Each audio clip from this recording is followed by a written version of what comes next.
From the National Catholic Register, this is Register Radio, bringing light and clarity to the news and topics that affect your life. Our 87-year-old Holy Father has not showed signs of slowing down. This week, he opened the final Vatican assembly of the Synod on Synodality, and that comes just on the heels of 2 papal trips. Synodality and reaching out to the peripheries, both geographic and moral, are touchstones of Pope Francis's papacy. Today, EWTN News' Courtney and Frank Rocca discuss these key parts of Pope Francis's legacy. Then we turn back to the U.S. elections with just a month to go before November 5th. We look at the vice presidential debate and the recent events that could impact the race to the White House with Peter Laffin.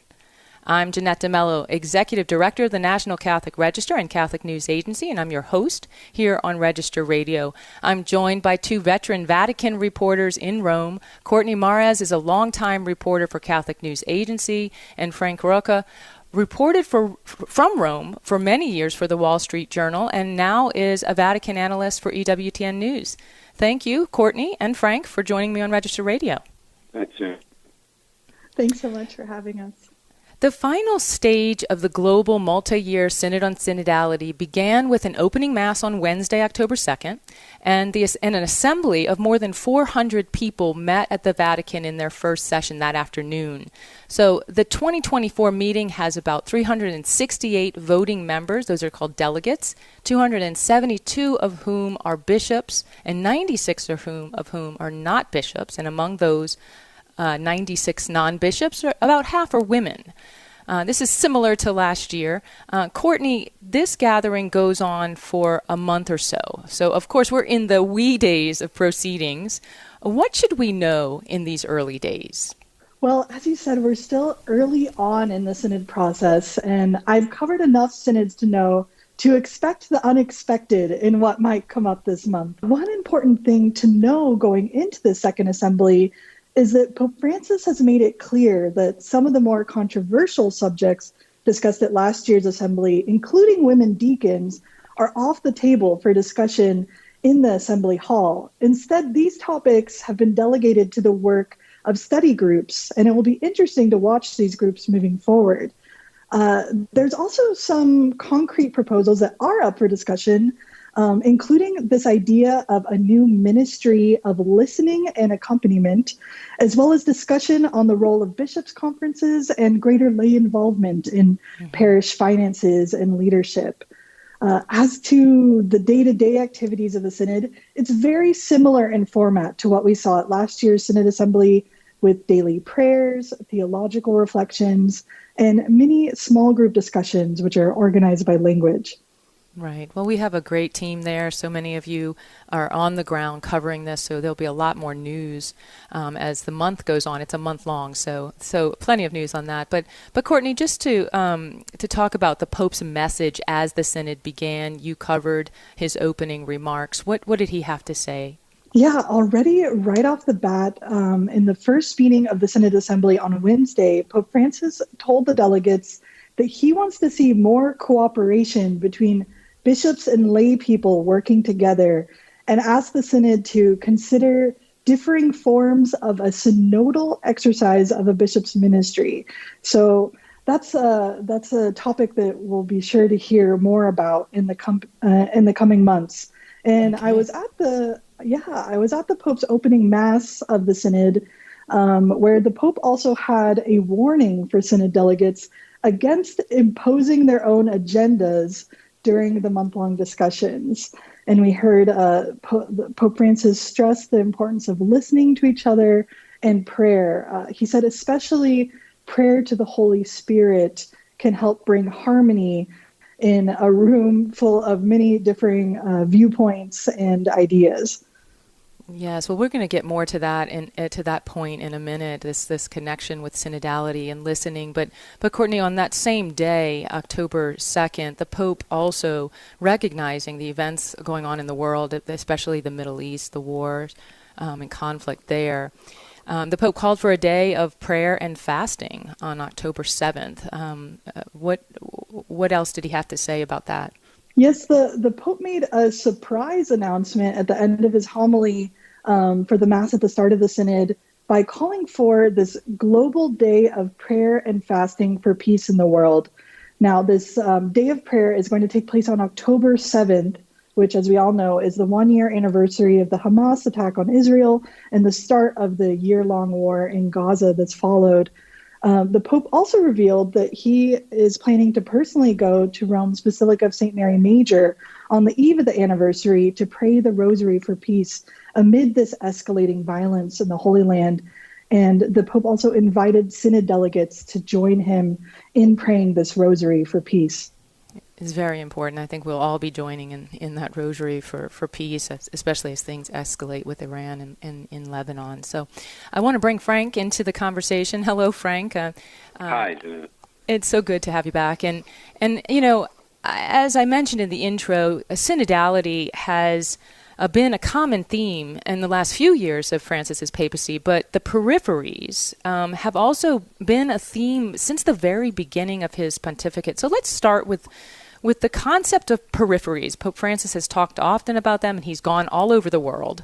What does he mean by the peripheries? Yeah, as you say, that this goes back to the very beginning, even before 2013, then Cardinal Bergoglio, when he gave a speech in the General Congregations to precede the conclave that elected him Pope, and he gave a speech that we know he said the Church was called to come out of herself and go to the peripheries, not only geographically, but also the existential peripheries, the mystery of sin, of pain, of injustice, of ignorance and indifference to religion, of intellectual currents, and of all misery. That covers a lot of ground. And like a lot of his language, it's not very clearly defined, is malleable, but we can see that, you know, in his trips, you know, he's tended to avoid, you know, certainly the Western European countries, and he likes to go to non-Catholic countries where Catholics are a minority, even Christians are a minority, poor countries.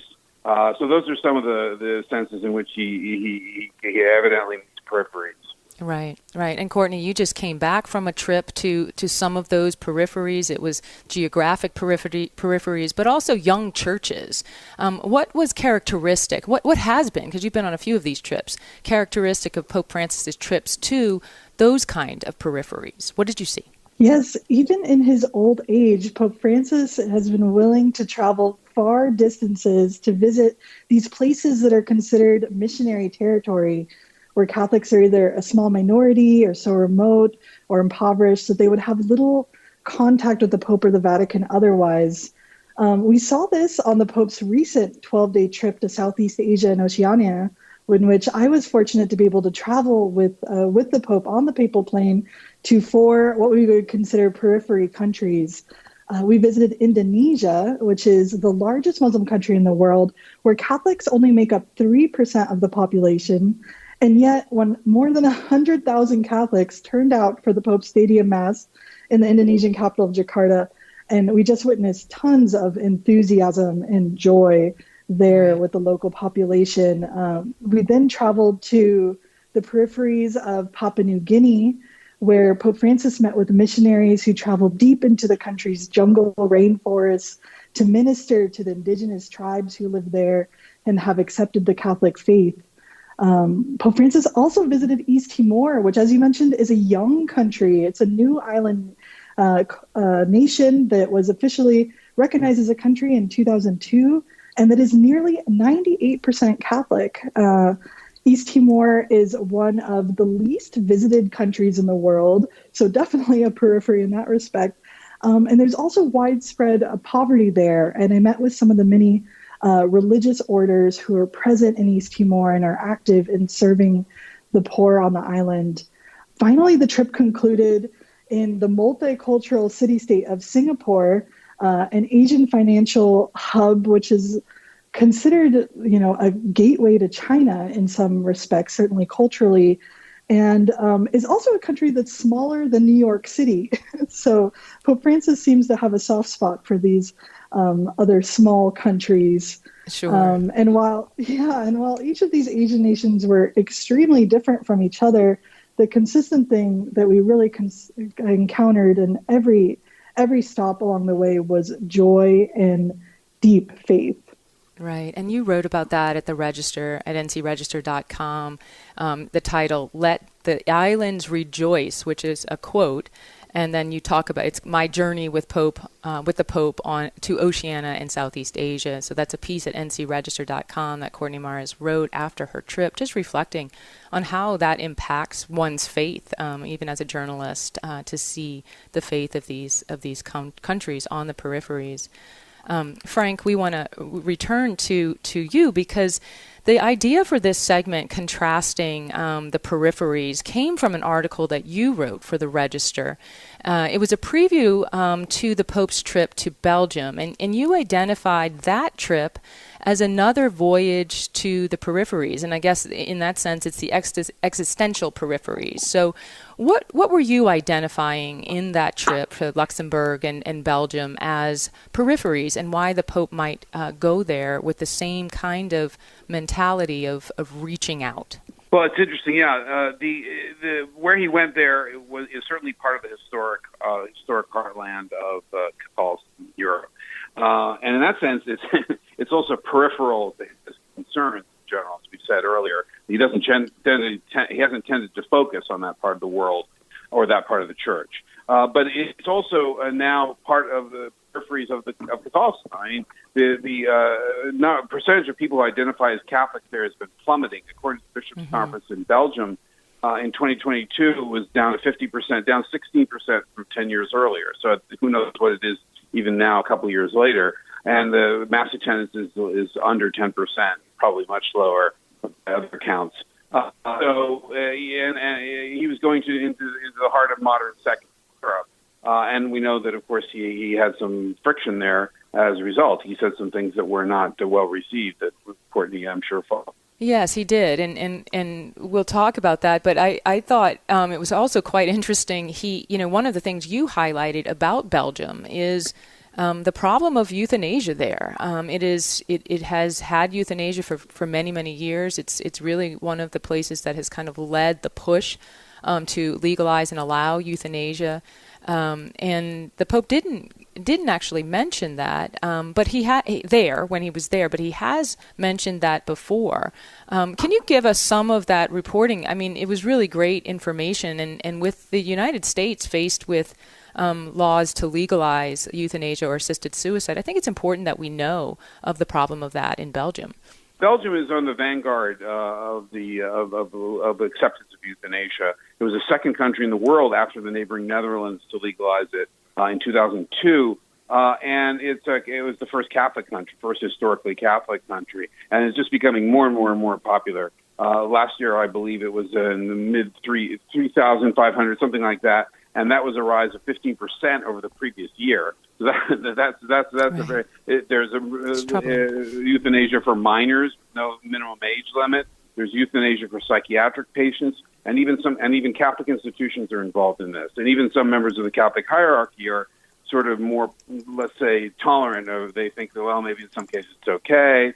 The Pope has been pretty strong on it, but yeah, he didn't talk about it there. This is something that we've seen in him. He often, when he goes to a place, people expect him to address the elephant in the room, so to speak, and he doesn't. And back in 10 years ago, he went to some African countries that passed anti-homosexuality laws, which some of them were very severe, and people thought, will he speak out against them? And he didn't.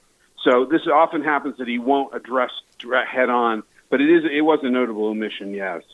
Right. That's very Latin American of him, though. I've seen that before. In Latin American countries, it's not always common to directly focus on things like that. So it's interesting. But, both of you mentioned that he did talk about hot-button issues there in Belgium. Courtney, he did not back down when he was confronted on the church's teaching on women. How did he respond to the complaints about the church not making women priests or allowing them to be in greater positions of authority?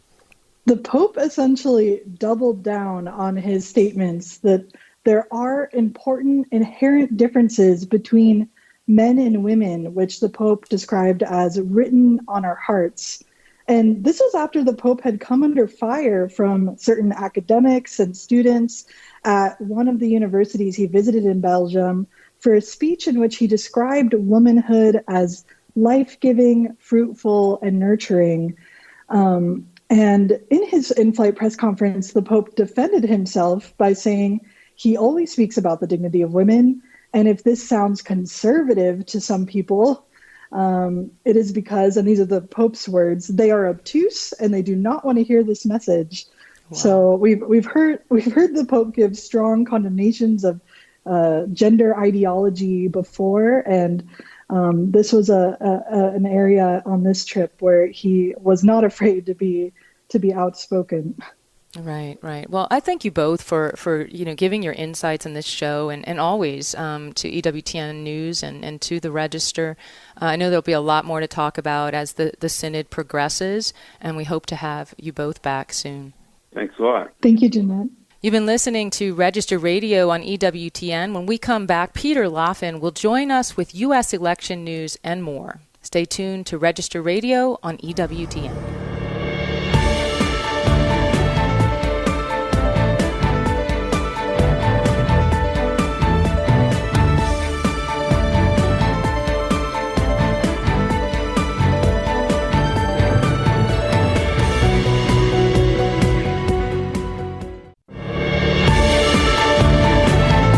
Let's return to Register Radio on EWTN.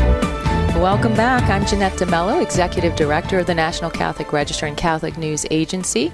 With a mere month left to Election Day on November 5th, I'm joined by Register staff writer Peter Laffin, who's been covering the race to the White House for the Register. It's certainly been a heated presidential campaign. And this week, Peter, we watched the vice presidential candidates in a debate. It was incumbent Republican Senator J.D. Vance of Ohio, of course, on the Trump ticket, and incumbent Democrat Governor Tim Walz of Minnesota, of course, for the Harris ticket. So do you think from their televised debate that the nation got a clearer picture of the candidates? J.D. Vance certainly hopes so, because he performed fantastic on Tuesday night. Yeah. That was one of the most dominant performances you'll see in a debate. It's probably the most dominant performance by a Republican candidate since Mitt Romney's first debate against Barack Obama in 2012. From the very beginning of the night, Vance controlled in both style and substance. He guided the debate. He had incredibly crisp answers, and it was really remarkable the way he seemed to steer every question toward a rhetorical area that was favorable to the Republican ticket. And meanwhile, on the other side, Walz often looked very overwhelmed. You could tell that this was his first time on the national stage. You could also tell that he was maybe a little rusty, and I know a lot of Democratic media people and operatives today are thinking to themselves, man, we wish we would have given Walz a few more interviews so he could warm up for this. Right. So really a dominating performance from front to back. Will it have an effect on the 2024 race? Who knows? Vice presidential debates rarely seem to. For my money, the debate on Tuesday night will have more effect on 2028, where I think it really solidified J.D. Vance's position as the head of the Republican Party in the post-Trump years. Right. Yeah, and you wrote about this at ncregister.com. It was VP debate, Vance shines, Walz stumbles, and that was posted the day after the debates, just giving some analysis, some of these things you've mentioned, and you do talk a little bit about some of the policy issues. Ironically, they agreed on several points, right? Yes. It was a surprisingly congenial and policy-heavy debate. That was one of the really strange aspects of it. I would step in here too. So very different from the presidential debate. I was watching, going, "Oh my gosh, this is calm." Yeah, almost downright friendly. Right. At times, you saw the two of them watching each other as the other spoke. They're respectfully nodding the head, and I know this made a lot of people mad on the left because they're afraid that Walz's congenial manner. Walz said many times, well, I agree with a lot of what J.D. just said, that may have normalized the Republican agenda, normalized J.D. Vance, somebody they've spent the last 2 months hammering in the press right. as a MAGA radical. And I'll tell you, nobody watching that debate who's just tuning in, which is most of America, by the way. Most of America aren't politics geeks like some of us. Most of America is just tuning in, and they saw that debate, and they saw J.D. Vance, who, they probably expected to see some foaming at the mouth radical. And instead they saw, wow, who's this very, well put together, intelligent young man in charge of the facts? And, he doesn't look like weird, like they told me. In fact, maybe that Waltz guy looks a little weird. Right. Right. There were some very stark differences, yes, in just their public persona before this and then after. Right. Yeah. So, but one area that they did not agree on was abortion. This is an area of very stark differences between the two tickets, Trump Vance and Harris Walz. Very stark. They couldn't be more night and day on abortion, especially regarding whether it should be an issue that's federally legislated. Obviously, the Harris Walz thinks that it should be, and that it should be legalized. And Trump and Vance say it's a state issue. So, how did the two of them handle this particular issue on stage? As you'd imagine, their answers were very different.